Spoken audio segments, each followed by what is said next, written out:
Pois bem, estamos de volta aqui para dar continuidade no que nós estávamos tratando sobre Deus ser justo e justificador. Antes o homem estava sentenciado à morte. Houve a substituição, Jesus morreu no lugar do homem. Agora, quando Deus olha do céu, Deus enxerga Cristo e o homem embaixo. Deus, ele foi o justo e justificador ao mesmo tempo. Ele não poderia violar a sua justiça, mas ele criou o meio para justificar esse homem. O conceito da justificação sem violação da lei pode ser ilustrada por meio da simples história que se segue. Vamos contar uma história aqui, uma ilustração para nós entendermos como foi esse processo de ser justo e justificador. Um certo homem, ele cometeu um crime e ele deveria ser julgado por aquele crime. Pois bem, esse homem foi levado até o tribunal para ser julgado por um juiz. E esse criminoso, para surpresa dele, quando ele entra no tribunal e senta na cadeira de réu para ser julgado, quando ele olha, ele ficou muito surpreso, maravilhado, ficou radiante. Quem ele viu na cadeira de juiz? Um dos melhores amigos de infância dele. E na mente dele passou várias coisas. Falou: agora eu estou salvo. Agora eu estou livre. Agora eu vou sair daqui porque aquele lá é o meu melhor amigo de infância e ele vai perdoar o meu erro, o meu crime. Só que, para surpresa dele, ele se deparou com a situação totalmente contrária. O juiz sentenciou ele com a multa altíssima, impossível dele pagar essa multa, porque ele não teria condição de pagar essa multa. Mas o crime que ele cometeu exigia que ele teria que ser penalizado com essa multa. A sentença é essa multa. E o juiz o condenou a pagar essa multa. Então toda a expectativa que ele teve no início de ver o melhor amigo, de ver aquele lá que seria para ele a salvação, desmoronou. O castelo que ele criou, a fantasia que ele criou em relação ao perdão, desmoronou. O juiz, por ser amigo dele, o juiz, por ainda gostar dele, o juiz, por ter reconhecido ele, o juiz tinha que cumprir a lei, a justiça. Ele não poderia violar a justiça para satisfazer a vontade do teu amigo e até mesmo a vontade dele. E ele sentenciou a esse criminoso pagar uma multa altíssima. E o réu ficou ali atônito, a mente confusa. E esse juiz levanta da sua cadeira de julgador, vá até o guichê, saca um talão de cheque, pega uma caneta e paga a dívida. Pagou a dívida do criminoso. Pagou a dívida do violador da lei. Ele não podia deixar de cumprir a justiça, mas ele foi lá e pagou a dívida. Assim foi o que Deus fez por nós.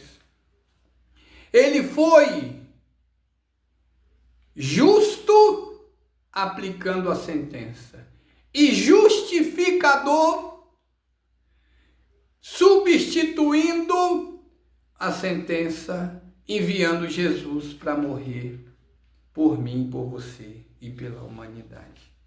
Ele não violou a sua justiça, mas ele também não abandonou você, não me abandonou e não abandonou a humanidade.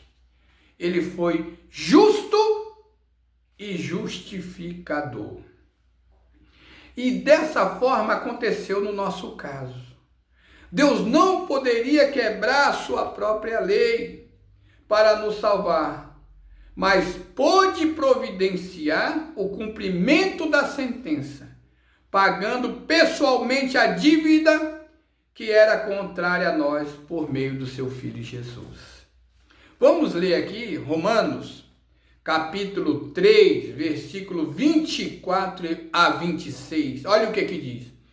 Sendo justificados gratuitamente por sua graça, mediante a redenção que há em Cristo Jesus, a quem Deus propôs no seu sangue como propiciação mediante a fé, para manifestar a sua justiça, por ter Deus, na sua tolerância, deixado impune os pecados anteriormente cometidos, tendo em vista a manifestação da sua justiça no tempo presente, para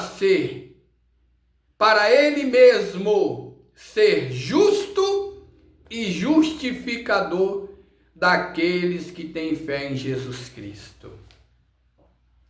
É só ter fé em Jesus Cristo e ele será justo e justificador seu, meu, nosso, da humanidade. Não precisa fazer um estardalhaço. Ai, eu tenho que esfregar meu joelho no chão até criar calo, senão não serei salvo. Mentira. Você tem que crer no Senhor Jesus, permanecer no Senhor Jesus, nascer de novo, se tornar uma nova criatura, se converter, se arrepender, ter mudança de mente. Assim você será salvo por meio da fé, por causa da graça, por causa do sacrifício. Ele é o nosso justo e justificador. Não violou a lei, mas me justificou. Não quebrou a sua lei, mas criou o meio para eu ser salvo. Ele continuou me amando, ele continua amando você, ele continua amando a humanidade. Depende de você tomar essa decisão. Você tem que querer. Você tem que se dirigir a ele. E ele será justo por você e o seu justificador. A justificação é uma declaração legal de que estamos isentos de culpa. Isto é, justos diante de Deus. Eu sou justo diante de Deus quando você crê. Você é justo diante de Deus quando você crê. Qualquer um de nós podemos ser justo diante de Deus quando nós cremos, porque a justiça de Cristo foi lançada na minha conta, na nossa conta. Agora não temos mais culpa. A quem aceitar pela fé em Cristo é primeiramente perdão dos pecados, mas mais do que isto, a pessoa não é apenas isenta da penalidade do pecado, mas também é declarada justa, ou seja, segundo a lei divina, digna de salvação. Quando você crê, você é digno de salvação. Quando você se entrega, você é digno de salvação. Quando você se converte, você é digno de salvação. Quando você se arrepende, você é digno de salvação. Quando você se torna um novo homem, uma nova mulher, você é digno de salvação. Quando você nasce de novo, você é digno de salvação.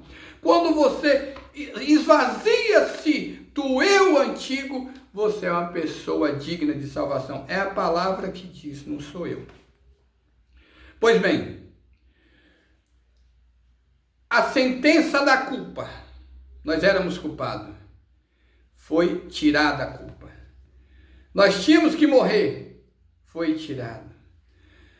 A minha fraqueza foi colocada, a força de Jesus e a justiça de Jesus na minha conta. Devemos nos lembrar que Cristo sofreu a penalidade dos nossos pecados. Cristo sofreu a penalidade do meu pecado, do seu pecado. Logo, os nossos pecados não foram desculpados ou ignorados. Pelo contrário, a sua conta foi totalmente paga. O meu pecado foi pago, o seu pecado foi pago. Totalmente pago. Nesse sentido, a palavra perdoado não descreve com exatidão o estado do cristão. O termo perdão dá a entender um crime que foi perdoado, mas cuja penalidade não foi paga.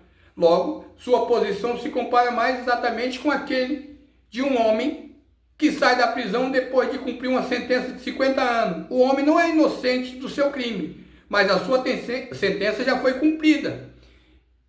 E ele está isento de toda a culpa, para nunca mais ser julgado por aquele crime. Porém, ele não foi inocentado, ele pagou pelo que ele fez. Agora nós não.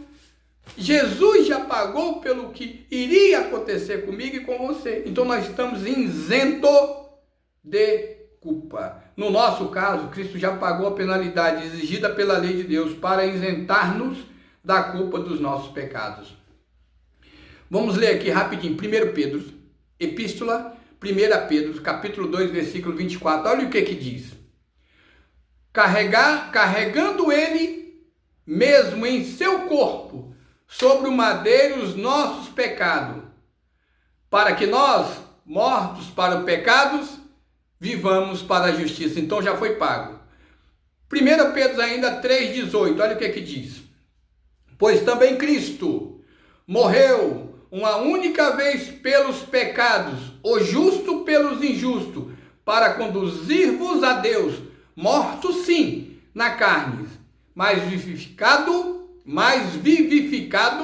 no Espírito. Não somos inocentes quanto aos pecados cometidos, mas Deus não nos julgará mais por eles, pois foram perdoados e pagos por Cristo. Não somos inocentes, mas aqueles pecados que cometemos antes de nos convertermos, já foi pago. Quando você toma a decisão de seguir a Jesus, de tomar a decisão de aceitar o sacrifício, de reconhecer que Ele é o seu Salvador, todos aqueles foram apagados, porque já foi pago na cruz. Agora você é um novo homem, uma nova mulher. Foi exatamente isso que a justiça de Cristo fez em nosso favor. O registro perfeito de Cristo na sua obediência à lei e acrescentando a nossa conta no céu. Não somente somos perdoados pelos pecados que nos separavam de Deus, mas sim pela justiça de Cristo, que somos dignos de ter comunhão com Ele, com Deus. Quando Deus olha o nosso registro, não vê a santidade do seu Filho. Quando Deus olha, Ele vê a santidade do seu Filho, sua obediência e bondade. Sendo justificado dessa maneira, temos paz com Deus e acesso a Ele. Romanos 5, capítulo 1, versículo 2. Por causa da justificação divina, não somos apenas declarados sem culpas, somos também declarados justos, uma vez que Cristo pagou a penalidade dos nossos pecados. Romanos capítulo 3, versículo 22. Justiça de Deus, mediante a fé em Jesus Cristo, para todos e sobre todos os que crêem. Gálatas capítulo 5, versículo 5. Porque nós, pelo Espírito, aguardamos a esperança da justiça que provém da fé. 1 Coríntios 1:30. Mas vós sois dele, em Cristo Jesus, o qual se tornou da parte de Deus sabedoria, e justiça, e santificação, e redenção.